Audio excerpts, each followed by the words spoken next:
So hello guys, praise the lord, welcome back to our Sachchai podcast. और विश्वास करते हैं कि आप भले चंगे और ब्लेस हैं मसीह में, और विश्वास से कहते हैं कि इस एपिसोड के थ्रू भी आप ब्लेसिंग्स को पाएंगे। और आज फिर एक बार हमारे गेस्ट हैं ब्रदर रजत धीमन, जिनके साथ हमने लास्ट टाइम वीडियो बनाया था, और उस वीडियो का एक क्लिप जो है इंस्टाग्राम में वायरल हुआ। करीब 200K के ऊपर, 2 लाख के ऊपर उसमें व्यूज़ आए। तो हम प्रभु का शुक्रिया कहते हैं उस ब्लेसिंग्स के लिए, और आप सबके भी हम शुक्रगुजार हैं जो आपने प्यार दिखाया, आपने लाइक किया, शेयर किया, कमेंट किया, और ऐसे ही आप आगे भी प्यार देते रहेंगे, हमारा विश्वास है। और आज फिर एक बार हम ब्रदर रजत के साथ जो है क्वेश्चंस करेंगे बाइबल से रिलेटेड। और मैं चाहूँगा उससे पहले कि ब्रदर रजत आप अपना फिर से एक छोटा सा इंट्रोडक्शन दे दीजिए हमारे ऑडियंस को। जी, जय मसीह की सभी को। मेरा नाम रजत धीमान है। थैंक यू अर्पित भाई, आपने फिर से मुझे ये मौका दिया कि हम दोनों मिलकर ऑनलाइन के माध्यम से परमेश्वर के वचन को और फैला सके। तो मेरे बारे में यही है कि मैं एक अपनी मिनिस्ट्री चलाता हूँ जिसका नाम है बिब्लिकल धीमान पॉडकास्ट यूट्यूब पे, जहाँ पर हम ऐसे सवालों के उत्तर देते हैं जो सवाल ईसाई धर्म के या मसीही विश्वास के या परमेश्वर के या यीशु मसीह के खिलाफ उठते हैं। ऐसे सवालों पे हम गंभीर चर्चा करते हैं और उन सवालों के जवाब देते हैं और मदद करते हैं हमारे मसीह भाई बहनों की। यदि उनके पास कोई ऐसा सवाल है जिससे वो जूझ रहे हैं, तो हम कोशिश करते हैं कि उन सवालों का उनको उत्तर दें।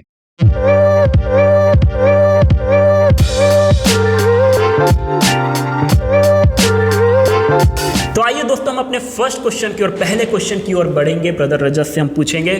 तो ब्रदर रजत, मेरी ओर से और ऑडियंस की ओर से ये क्वेश्चन आपके लिए है कि बाइबल पढ़ना क्यों इंपॉर्टेंट है। क्योंकि आज के समय में बहुत लोग एक्सक्यूज़ देते हैं कि हमारे पास समय नहीं है, हम इतना बिजी हैं, हम इधर उधर हमारे पास समय निकल जाता है तो हम कर नहीं पाते हैं। तो ऐसों के लिए हम क्या करें और क्यों बाइबल पढ़ना इंपॉर्टेंट है?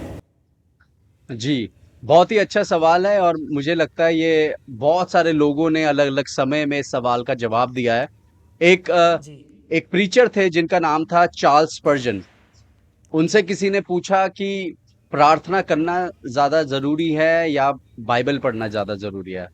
फिर उन्होंने उत्तर दिया, किसी ने उनसे जब ये पूछा कि बाइबल पढ़ना ज़्यादा ज़रूरी है या प्रार्थना करना ज़रूरी है? उन्होंने उनसे पूछा, उल्टा सवाल उनसे पूछा कि साँस लेना ज़रूरी है या साँस छोड़ना ज़रूरी है?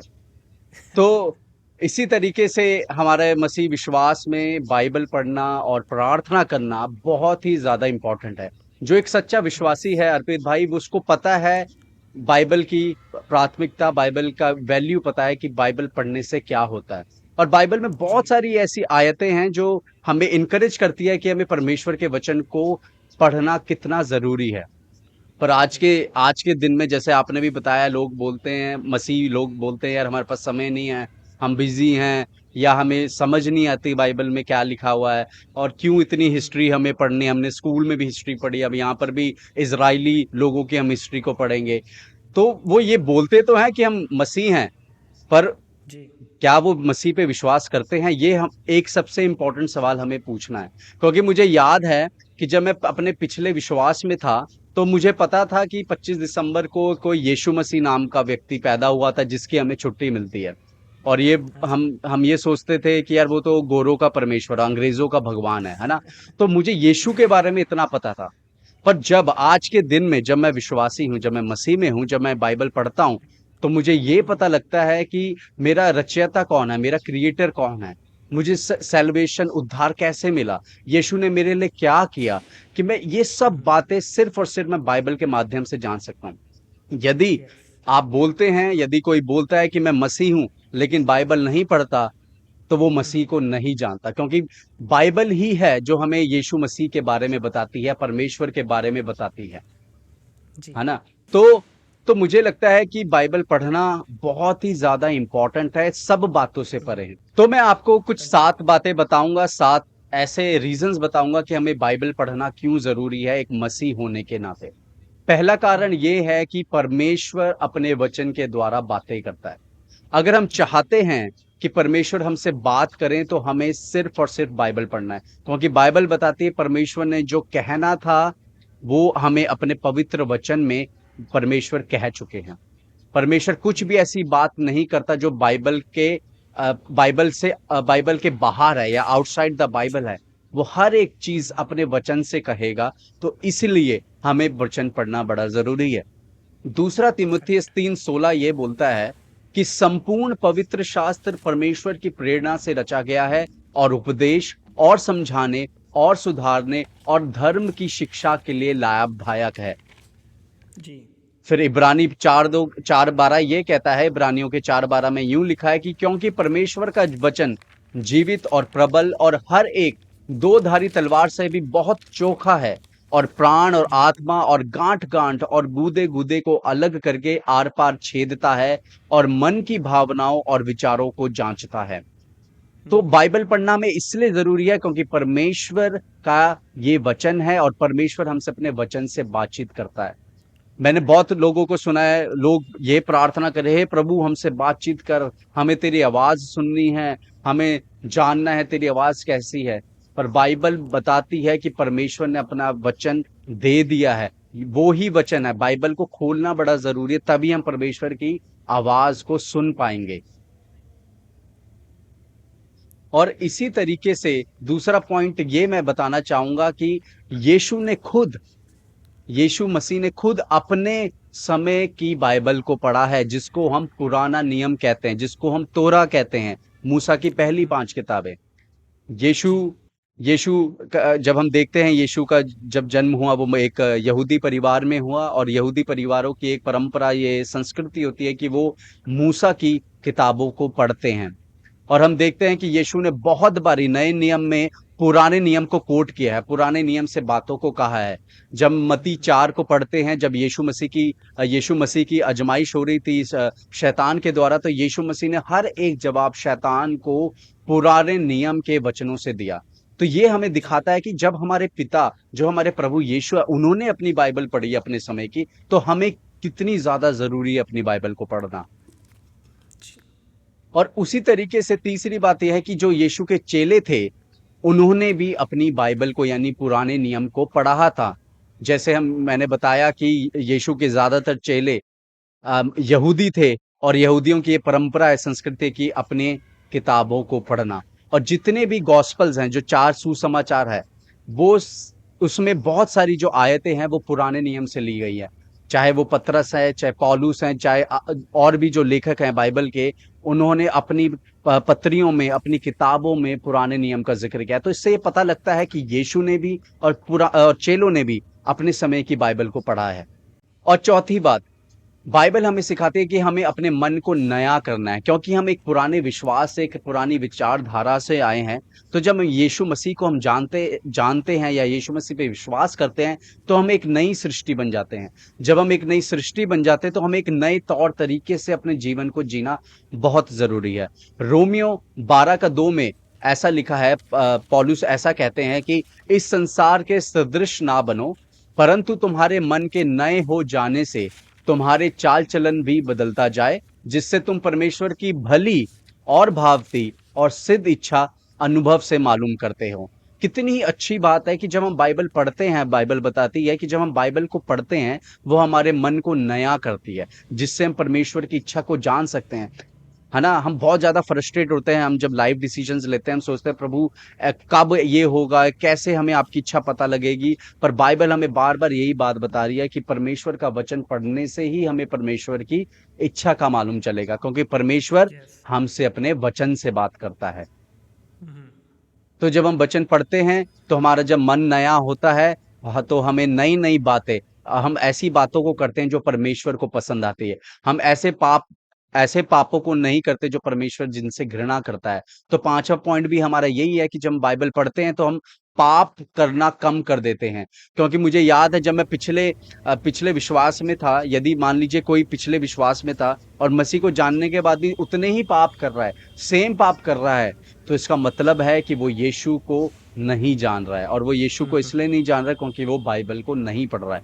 तो हमें ये प्रार्थना करनी है, पिता हमें बाइबल पढ़ने का मन दे, ताकि हम तेरे विरुद्ध पाप ना करें। क्योंकि भजन संहिता 119:11 में लिखा है, ऐसा लिखा है कि मैंने तेरे वचन को अपने हृदय में रख छोड़ा है कि तेरे विरुद्ध पाप ना करूं। कितनी अच्छी बात है कि हम पाप तो कर रहे हैं, पर परमेश्वर हमें याद दिला रहा है कि उसका वचन जब हम पढ़ते हैं, जब हम उसके वचन पे मनन करते हैं, मेडिटेट करते हैं, जब वो वचन हमारे हृदय में आ जाता है, तो हम पाप नहीं करते हैं। कि बाइबल का जो भजन संहिता का लिखने वाला, वो यही बात कर रहा है कि तेरे वचन को मैंने अपने हृदय में रख छोड़ा है कि तेरे विरुद्ध पाप ना करूं। और छठी बात ये है कि बाइबल हमें बताती है कि हमें यीशु की तरह बनना है। हमें जी। प्रतिदिन रोज और रोज यीशु की तरह बनना है। और यीशु की तरह हम कैसे बनते हैं? पहला यूहन्ना 2:6 में लिखा है, पहले यूहन्ना की पत्री 2:6 में यूं लिखा है कि जो कोई यह कहता है कि मैं उसमें बना रहता हूं, उसे चाहिए कि वह भी वैसा करे जैसा मसीह करता था। तो हमें मसीह की तरह बनना है।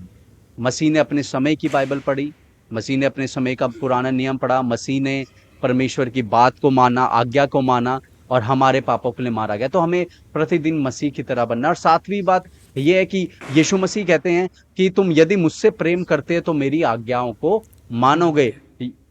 यूहन्ना 14:15 हम सभी ने पढ़ी है। और यदि हम आज्ञा पता ही नहीं है, बाइबल जब हम पढ़ते ही नहीं है, जब हमें आज्ञा मालूम ही नहीं है, तो हम यीशु को कैसे प्रेम करेंगे? तो ये 7 बातें हमें जाननी ज़रूरी हैं। और इसके इसके अलावा भी बहुत सारी बातें हैं कि बाइबल पढ़ना मसीह के लिए क्यों ज़रूरी है, किसी मसीह विश्वासी के लिए क्यों ज़रूरी है। क्योंकि ये परमेश्वर का वचन है और परमेश्वर का वचन हमसे बात करता है। और जब हम परमेश्वर का वचन हमसे बात करता है तो हम पाप नहीं करते, और जब हम पाप नहीं करते तो परमेश्वर हमसे प्रसन्न होता है और हम दिन प्रतिदिन मसीह की तरह बनते हैं। ये एक बाइबल है, मेरे पास एक बाइबल है ये। इस बाइबल को पढ़ना बहुत ज़्यादा ज़रूरी है। जी, बहुत अच्छी तरीके से आपने आंसर दिया है, 7 पॉइंट के थ्रू आपने बताया है। और उम्मीद करते हैं जो आप लोग देख रहे हैं ऑडियंस, आपने ज़रूर इन पॉइंट्स को आपने अच्छे से सुना होगा, ध्यान धर के आपने सुना होगा और ज़रूर आप इसे फॉलो करेंगे, हम विश्वास करते हैं। तो रजत भाई, हमारा सेकंड क्वेश्चन की हम आगे बढ़ते हैं। सेकंड क्वेश्चन हमारा ये है कि हम कैसे अपने फेथ को हम डिफेंड करें, हम कैसे लोगों को आंसर दें, क्योंकि आज के दिन में खासकर इंडिया में जो है लोग आजकल ऐसे क्वेश्चंस पूछते हैं कि आप मंदिर क्यों नहीं जाते हो, आपने तो धर्म बदल लिया है, आप प्रसाद क्यों नहीं खाते हो, वगैरह वगैरह। तो ऐसे कई सारे जो है क्वेश्चंस आते हैं विश्वासियों के पास। तो हम कैसे इन क्वेश्चंस का हम आंसर करें? जी, अर्पित भाई, बहुत ही अच्छा सवाल फिर से। और ये बहुत ही जेन्युइन सवाल है और मुझे लगता है कि मसीहियों को इन सवालों पर गौर करना चाहिए। जब कोई अविश्वासी भाई, कोई हमारा दूसरे धर्म का भाई या बहन ऐसे सवाल करते हैं, तो हमें उनका आदर करना चाहिए कि वो कुछ सवाल हमसे पूछ रहे हैं, है ना?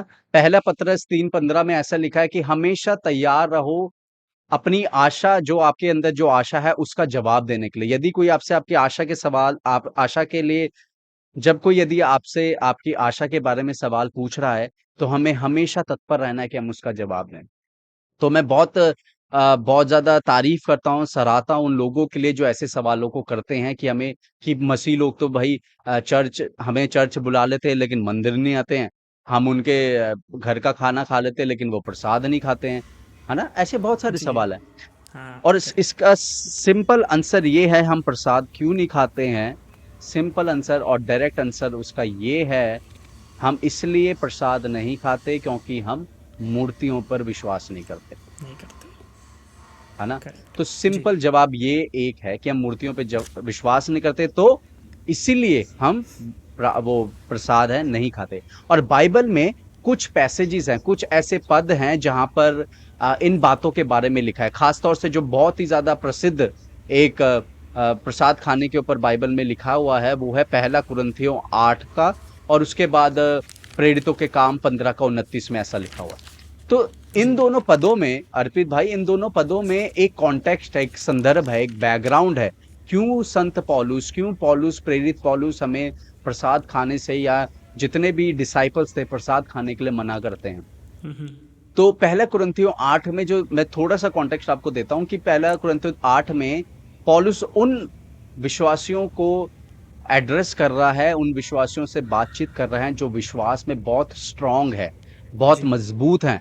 क्योंकि जो जी। मजबूत विश्वासी हैं, उनका ये विश्वास था कि जो मूर्तियां हैं वो सच में उनका कोई अस्तित्व नहीं है, वो सच्चे परमेश्वर नहीं है। जो स्ट्रांग विश्वासी थे कोरिन्थियों के, वो ये विश्वास कर रहे थे कि मूर्तियों में भगवान नहीं है, तो इससे कुछ फर्क नहीं पड़ता कि जो उनको चढ़ावा चढ़ रहा है, या जो उनको खाना चढ़ रहा है, या जो उनको मीट या मांस चढ़ रहा है, उसको, उससे कुछ फर्क नहीं पड़ता, हम खा सकते हैं। तो पॉल बिल्कुल अग्री करता है और उन बातों से वो सहमत है। पहला कुरिन्थियों 8 में उन लोगों से सहमत है, लेकिन वो इससे और एक अलग बात बताने की कोशिश कर रहा है यहाँ पर। वो उनसे अग्री तो करता है कि हाँ, मूर्तियों में भगवान नहीं है, क्योंकि प्रेरितों के काम में ही हम देखते हैं, या आई थिंक प्रेरितों के काम या कुरिन्थियों में पौलुस जब ग्रीक्स लोगों के पास जाता है, शायद प्रेरितों के काम 17 में, जब वो एथेंस में जाता है और वो अविश्वासियों के बीच में जो फिलोसफर्स होते हैं, ग्रीक फिलोसफर्स, उनके बीच में प्रचार करता है, तो उनको ये बातें बताता है कि परमेश्वर हाथों के बनाए हुए मंदिरों में नहीं रहता। तो तो पॉल भी यही मानता था कि मूर्तियों में परमेश्वर नहीं है, भगवान नहीं है, इसलिए उसको ये फ़र्क नहीं पड़ता कि हम मूर्तियों का प्रसाद खाएँ चाहे ना खाएँ। पर इससे बढ़कर जो वो बात ये बताना चाह रहा है, उन स्ट्रॉन्ग विश्वासियों को, मजबूत विश्वासियों को, कि तुम्हारे प्रसाद खाने से जो नए विश्वासी है, उनके विवेक के ऊपर खतरा हो सकता है, उनका विवेक निर्बल हो सकता है। मान लीजिए आप 50 साल से विश्वासी हैं और मैं कल ही एक विश्वासी बना हूं जो मूर्ति पूजा वाले विचारधारा से आया है, और मेरे सामने अब अगर प्रसाद खाएंगे या कुछ ऐसी चीज खाएंगे जो मूर्तियों में चढ़ी है, तो मुझे ऐसा लगेगा यार इन सब बातों को तो मैं छोड़ के आया हूँ, और ये व्यक्ति जो 50 साल से मसीह में है ये इन सब चीजों को खा रहा है।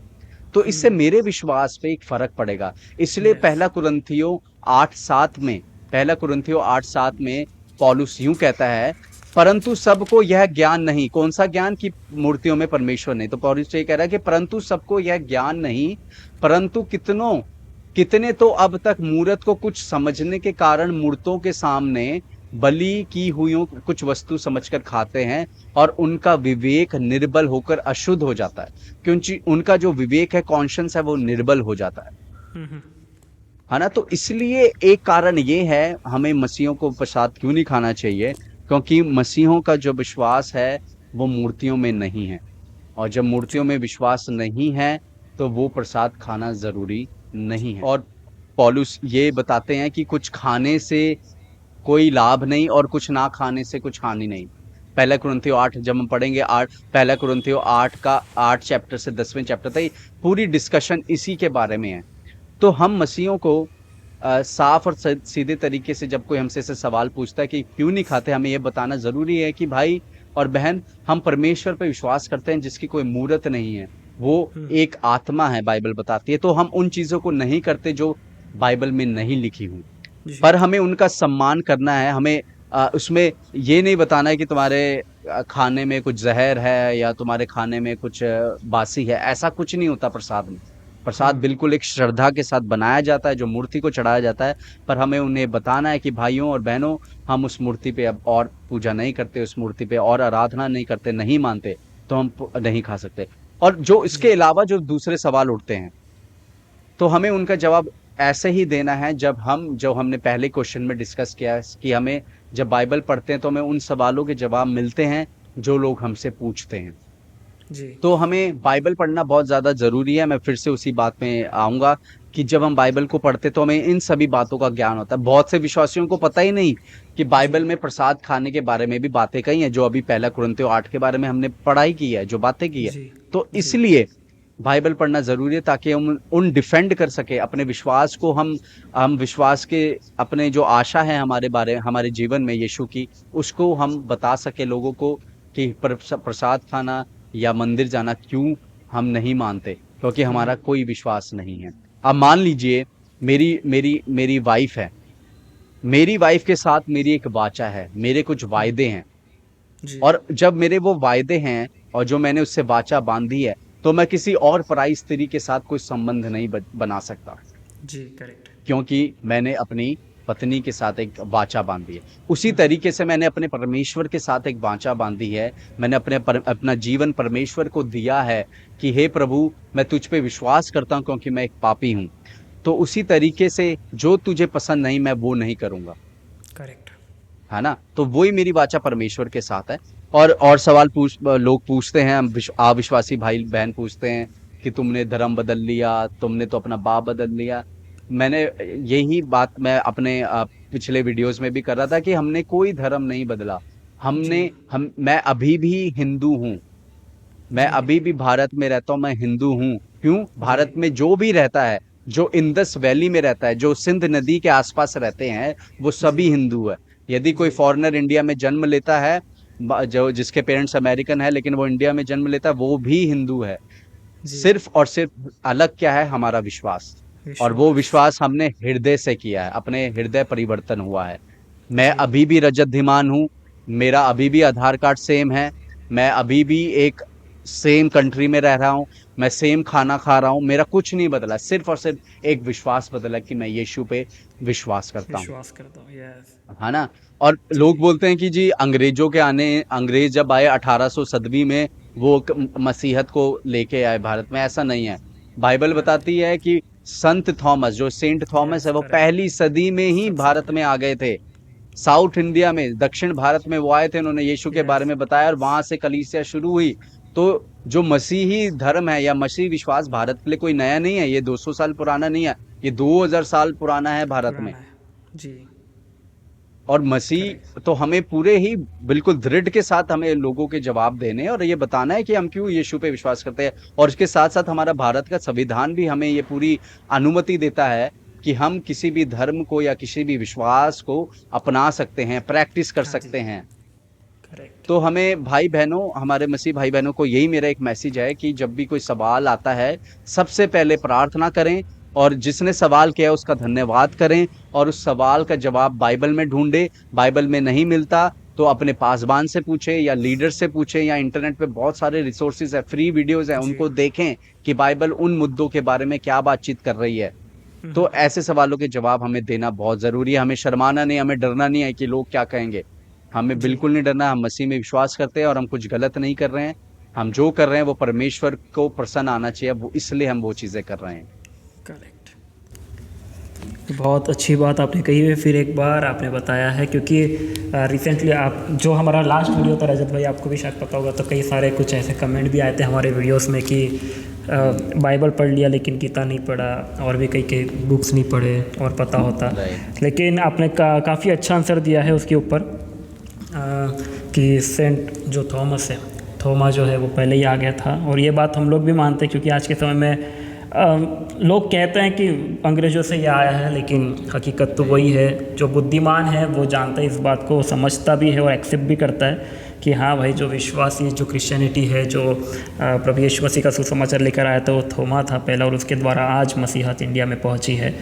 तो काफ़ी अच्छा आपने बताया है। तो मेरा जो लास्ट क्वेश्चन है आपसे, कि हम एक इम्पैक्टफुल लाइफ हम कैसे जिए। जैसे कि आज दुनिया भर में कई सारे विश्वासी भाई बहनें जो आज कॉलेज जाते हैं, स्कूल जाते हैं, जो जॉब करते हैं, उन नॉन बिलीवर्स के बीच में कैसे एक इम्पैक्टफुल लाइफ हम जिए, कैसे हम फैमिली फ्रेंड्स के बीच में, अविश्वासियों के बीच में एक इम्पैक्टफुल लाइफ जी सकते हैं। बिल्कुल, बहुत अच्छा सवाल है ये भी कि कैसे एक मसीह, हम अपने मसीह विश्वास को या मसीह विश्वास धाराओं को, विचारधाराओं को लोगों के सामने रख सकते हैं, हमारे चाल चलन। बाइबल हमें बताती है कि तुम्हारे चाल चलन से ही लोग परमेश्वर को जानेंगे। यीशु ने कहा, जब हम पढ़ते हैं अपना मत्ती 5 में, जब पहाड़ी उपदेश यीशु मसीह सरमन ऑन द माउंट देते हैं, वो बोलते हैं कि तुम्हारे काम ऐसे दिखें कि लोग परमेश्वर को महिमा दे। है ना? तो हमें, जब हम अविश्वासियों के साथ हैं, जब हम अपनी जॉब में हैं, कॉलेज में हैं, या अपने वर्क प्लेस में हैं, तो हमें ऐसा दिखाना है या ऐसा एक्ट करना है जैसे यीशु मसीह था। और यीशु कैसा था? यीशु दयावान था, यीशु जी। करुणामयी था, उसको दया यस। आती थी, उसका दिल भर आता था जब वो लोगों को परेशानियों में देखता था। वो किसी से बैर नहीं रखता था, किसी से कलेश नहीं करता था। तो हमें यीशु की तरह बनना है। जब हम ऐसे अपने जीवन को जीते हैं कि जैसा यीशु था, तो लोग जरूर बोलेंगे कि यार तुम में कुछ अलग बात है, तुम बिल्कुल नए लोग हो। और वो ही एक अपॉर्चुनिटी है, वो ही एक अवसर है जब आप लोगों को यीशु के बारे में बता सकते हो। एक करेक्ट। एक किसी प्रचारक ने कहा, या मुझे याद नहीं किसने कहा, लेकिन उसने कहा कि preach the gospel at all times, if necessary use words. उसने कहा कि जो सुसमाचार है वो लगातार बांटते रहो, और अगर जरूरत पड़े तो शब्दों का इस्तेमाल करो। जी। वो ये बताना चाह रहे थे कि अपने एक्शन से, जो तुम जी रहे हो, जो तुम्हारा चाल चलन है, तुम्हारा कैरेक्टर है, जो तुम्हारा चरित्र है, उससे यीशु झलकना चाहिए। मुझे हाँ। याद है, मेरी वाइफ एक स्कूल में टीचर हैं, और मेरी वाइफ को उनकी किसी टीचर ने बोला कि वो क्योंकि मेरी जो वाइफ है एक क्रिश्चियन स्कूल में पढ़ाती है, मसीह स्कूल में पढ़ाती हैं, और जो जी। टीचर हैं वो गैर विश्वासी हैं, वो मसीह में विश्वास नहीं करती। तो जी। उन्होंने मेरी वाइफ का जो चरित्र है उसको, कैरेक्टर को देख के बोला कि सच में मैं तुम में यीशु मसीह को देखती हूँ। हम्म। तो ये जी। मैं जब सुना मेरे को इतना बड़ा अच्छा लगा, कॉम्प्लीमेंट लगा कि उस स्त्री ने, जो अविश्वासी है, उसने कभी जी। यीशु के बारे में सिर्फ सुना है और यीशु के बारे में बाइबल में पढ़ा है, पर उसने जो चरित्र है यीशु का किसी मसीह विश्वासी के अंदर देखा, मेरी जी। वाइफ के अंदर उसने देखा। तो उसी तरीके से मेरे भाई बहनों, हमें अपना चरित्र ऐसा रखना है कि हम यीशु की झलक को दिखा सके। और वो कैसे आएगी? Coming back to the question one जो अर्पित भाई ने पूछा था कि बाइबल पढ़ना क्यों जरूरी है, क्योंकि जब हम जी। बाइबल पढ़ते हैं मसीह को जानते हैं, और जब मसीह को जानते हैं, उसकी बातों पर जब मनन करते हैं, तो मसीह की तरह दिखने लगते हैं। और मुझे विश्वास है हम सभी जो जब विश्वास में पहले दिन आए थे और आज विश्वास में हमारे जीवन में बहुत बड़ा बदलाव आया है। लोग हमारे बदलते जीवन को देख रहे हैं, वो इंस्पायर हो रहे हैं, और कुछ लोग तो आपसे जलेंगे, कुछ लोग आपसे बोलेंगे यार ये तो कुछ ज्यादा ही अपने आप को समझता है, ज्यादा ही परमेश्वर परमेश्वर करता है, ये तो दिखावा करा। पर उन कोई बात नहीं, लेट देम से, लोगों को कहने दो। लेकिन जी। हमें मसीह को दिखाना है, मसीह को रिप्रेजेंट करना है। बाइबल बताती है कि हम मसीह के एम्बेसडर हैं, जी। है ना? हम मसीह के मसीह को क्या बोलते हैं, राजदूत हैं, मसीह के राजदूत हैं। तो वैसे ही हमारा चाल चलन होना चाहिए, और लोगों से सबसे पहली बात, और इससे भी इम्पोर्टेंट बात, और जो मुझे याद आ रही है अभी, वो ये है, यीशु मसीह ने अपने चेलों को बोला, मैं तुम्हें दो नई आज्ञाएं देता हूँ। पहली जी। आज्ञा ये कि अपने पूरे हृदय से, मन से और सामर्थ्य से परमेश्वर को प्रेम कर। प्रेम करो। और दूसरी आयत, अपने पड़ोसी से पड़ोसी से अपने समान प्रेम कर, प्रेम रखो। है ना? तो यदि जी। हम सच में परमेश्वर को प्रेम कर पाएंगे, तभी हम अपने आसपास के लोगों को प्रेम कर पाएंगे। तो जी। हमें लोगों को प्रेम दिखाना है। आज के दिन में लोग प्रेम के लिए तरस रहे हैं, अविश्वासी लोग प्रेम के लिए तरस रहे हैं। और मैं चाहता हूं, मैं सभी भाई बहनों से रिक्वेस्ट है जो अपनी वर्क प्लेसेस में हैं, स्कूल्स में हैं, कॉलेजेस में हैं, लोगों से बातचीत करें, उनसे उनकी समस्याएं पूछें, उनके लिए प्रार्थना करें, और उन्हें आशा दें, उन्हें यीशु के बारे में बताएं कि यीशु जीवन को बदलता है, वो हमारे पापों को क्षमा करता है। हालेलुया। बहुत बहुत अच्छा बात बताया है। और प्रभु यीशु मसीह, क्योंकि कलाम भी कहता है इफिसियों 5:1 में, be the imitator of God as beloved children, कि हम परमेश्वर की आमेन। नकल करें, है ना? जैसा प्रभु बिल्कुल। यीशु मसीह ने जिया उस तरह हम परफेक्ट नहीं है, लेकिन हमें ट्राई करना है, बेस्ट देना है कि हम यस। उसकी हम नकल करें, कि जो जो चीज़ प्रभु यीशु मसीह ने की तो हम भी उसे करने की हम कोशिश करें। तो बहुत ही अच्छा रजत भाई ने फिर एक बार बताया है, लास्ट क्वेश्चन भी, और जो हमारे 3 मेन क्वेश्चंस थे। थैंक यू सो मच रजत भाई, आपने उन क्वेश्चंस को आपने एक्सेप्ट किया, और बहुत अच्छी तरीके से आपने मुझे और हमारी ऑडियंस को आपने बताया है। और हम विश्वास करते हैं कि जो ये 3 क्वेश्चंस थे, इनके द्वारा फिर एक बार हम विश्वास से कहते हैं कि आपने ब्लेसिंग्स को पाया है, और आपने कुछ नॉलेज गेन किया है, क्योंकि नॉलेज, विजडम जो है वो सबसे कीमती है, बाइबल बताती है। तो फिर एक बार आप सभी का, जो देख रहे हैं व्यूवर्स, आप सभी का हम शुक्रगुजार हैं कि आप बने रहे। और रजत भाई, फिर एक बार आपका बहुत सारा थैंक यू कि आपने अपना कीमती समय दिया।